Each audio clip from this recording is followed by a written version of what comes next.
हमारी खुशकिस्मती है कि आप हमारे साथ मौजूद हैं ईद की इस खसूसी ट्रांसमिशन में। शिवा जी, ज़िंदगी का बहुत अरसा आपने रोशनियों में और बहुत बहुत बड़े नामों के साथ गुजारा। कैसा महसूस होता है आज वो फनकार नहीं हैं कि जिनके साथ आप ईद मनाया करती थी?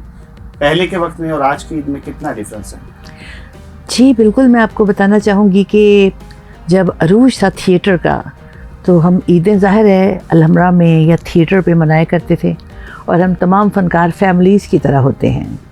उस वक्त तमाम लोग एक दूसरे की कदर करते थे। इर्द-गिर्द बड़े-बड़े बड़े-बड़े नाम, उमर शरीफ साहब, अमानुल्लाह, मोइन अख्तर और बेपनाह बड़े फ़नकार। मैंने किया ही बड़े फ़नकारों के साथ काम किया और सीखा और अपने नाम को भी रोशनास कराया अच्छे तरीके से। तो ईदें बहुत अच्छी थी, वो थी ईदें। अब तो कोई मिलता ही नहीं किसी को। ज़मीन आसमान का फ़र्क है और ये बहुत बुरा फ़र्क है। ये 5 साल बाद इंटरव्यू में क्या बोलेंगे कि ये कैसे ईद बनाते थे। हमने तो बहुत अच्छी ईदें मनाई है, बेहतरीन। वर्ल्ड में भी जाते थे तो अगर ईद आ गई तो हमारी ईद दोबाला हो जाती थी। अमेरिका, कनाडा, यूरोप, यूके, ठीक है ना जी। तो वो हमें यादें हमेशा याद रहेंगी। उमर शरीफ साहब हमें इतना एहतमाम से सबको बिठाते थे, ईदियाँ देते थे और पैसे देते थे, ठीक है ना। उमर शरीफ साहब, जी जी वो। अच्छा, जाहिर है कि जो आप नाम ले रही हैं, इस नाम को सुनते के साथ ही ना खुशी का एहसास होना शुरू हो जाता है।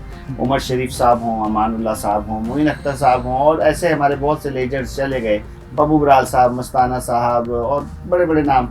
आपने इन लोगों के साथ काम किया, इनका नाम सुन के ही चेहरे पे खुशी आ जाती है। बेशक। क्या ये स्टेज पे ही ऐसे थे या सच में ओरिजिनल लाइफ में भी ये इतने ही खुश मिजाज इंसान थे? ओरिजिनल लाइफ में बाकायदा मैं कहती हूँ इंसानियत से लबरेज फनकार थे। ये जितने भी नाम आपने ले रहे हैं, ये गरीबों की मदद तो खैर अल्लाह ने करनी, ख्याल रखते थे, हमारा सबका ख्याल रखते थे। मुझे याद है एक दफ़ा हम यूके के टूर पे थे तो अमानुल्लाह साहब ने हमें ईदी में बहुत सी चीज़ें लेके दी सब फनकारों को। इस वक्त तो कोई पेप्सी पिला दे तो बड़ी बात है, पूछ ले बड़ी बात है, पूछे भी तो बड़ी बात है। हम किसी को ये नहीं कह रहे। वो दौर की मैं बात बता रही हूँ कि सुभान अल्लाह कि ईद जिसको कहते खुशियों भरी, और फिर थिएटर में जाना और बहुत अच्छा परफॉर्म तब करते थे जब हम पीछे से बहुत खुश होते थे। क्या वजह है कि आर्टिस्ट वो भी थे, आर्टिस्ट ये भी हैं और शायद कि ये वाले आर्टिस्ट वर्ल्ड फेम है इनके पास, उन लोगों के पास भी वर्ल्ड फेम था, लेकिन उस वक्त शायद इतना ज़्यादा सोशल मीडिया नहीं था कि एक एक एक्टिविटी शो हो रही हो दुनिया को। आज के उन फनकारों में इतना मुआवजा अगर करें तो इतना डिफरेंस क्यों देखने में आता है? बहुत ज़्यादा डिफरेंस है। वो दिल के बड़े अच्छे फनकार थे, वो दान पुण्य भी करते थे, समझ आई ना। इस वक्त तो कोई किसी को मिलता नहीं। हाँ, चंद एक बहुत अच्छे, वरना अक्सरियत जो है वो तो सब एक दूसरे के खिलाफ ही हैं। मिलते सब इकट्ठे, शाम रात को हेलो हाय बहुत अच्छी होती है, लेकिन आपस में ना घरों में जाते हैं ना एक दूसरे से प्यार मोहब्बत का कोई सिलसिला है। अफरा तफरी का ज़माना है, अल्लाह ताला इनको हिदायत दे। लेकिन इनमें बहुत अच्छे भी हैं 4-5, वैसे ही हैं जैसे हमारे उस प्यारे से दौर के फ़नकार थे।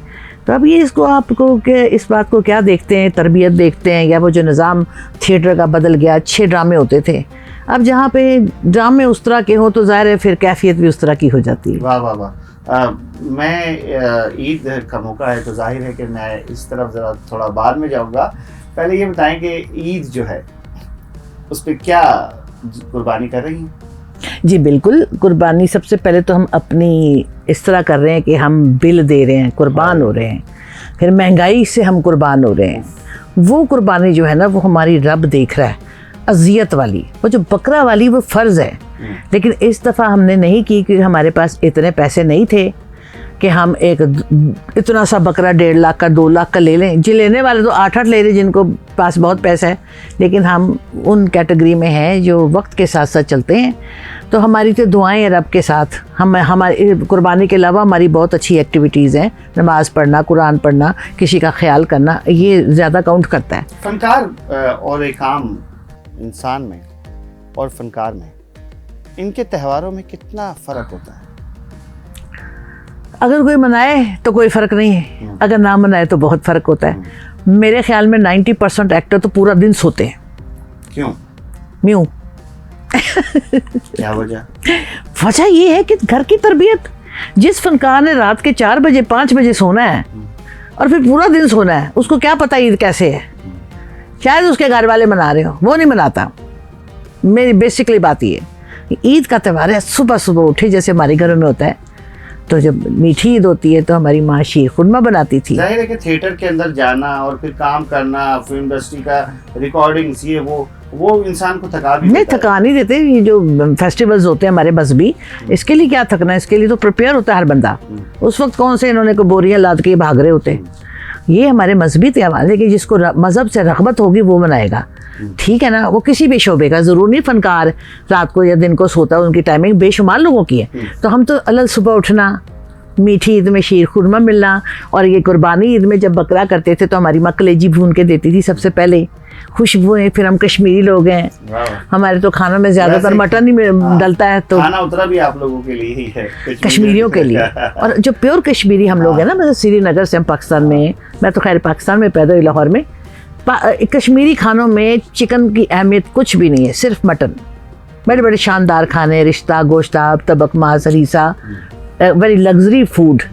तो हमारी तो दाल ही नहीं मान होती, एक बात है। तो बात ये है कि आपका घर में क्या चल रहा है।